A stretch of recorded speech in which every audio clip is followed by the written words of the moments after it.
Kamusta sa lahat? Maligayang pagdating sa aking channel. Ngayon ay mayroon akong magandang balita tungkol kay Halil Ibrahim at sila Turkoglu.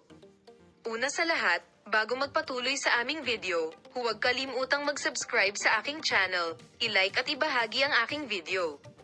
Ibinahagi ng ina ni Halil Ibrahim Seyhan ang magandang balita na malapit na siyang maging lola na may nakakataba at emosyonal na anunsyo, umaakit sa atensyon at kasiyahan ng kanyang mga tagahanga at ng publiko. Habang ipinapahayag ng ina ni Halil Ibrahim Seyhan ang mahalagang balitang ito, dumating si Sev Inc. sa isang pagpupulong ng pamilya kung saan hindi niya napigilan ang kanyang mga luha. Inilalarawan ng mga nakasaksi na dumalo sa kaganapan ng pamilya ang isang kapaligiran na puno ng pagmamahal at pananabik nang ibinahagi ng emosyonal na ina ni Seyhan ang balita na sila ay sasali sa pamilya. Ang panaginip ay hindi lamang nasiyahan sa pamilya Halil Ibrahim Seyhan, ngunit nagresulta din sa maraming magagandang pagbati at pagbati mula sa mga tagahanga at media. Ang punto kung saan ang mga umaasam na magulang ay nagdulot ng haka-haka at mga inaasahan pagkatapos ng anunsyo ng kanyang pagkakakilanlan.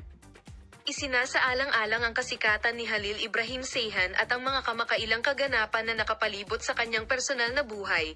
Ang balita ng kanyang paparating na pagiging magulang ay lumikha ng kaguluhan sa pamilya ni sila Turkoglu sa Turkish mundo. Salamat sa lahat sa panonood ng aking video. Paalam na makita ka sa mga bagong video na makapal.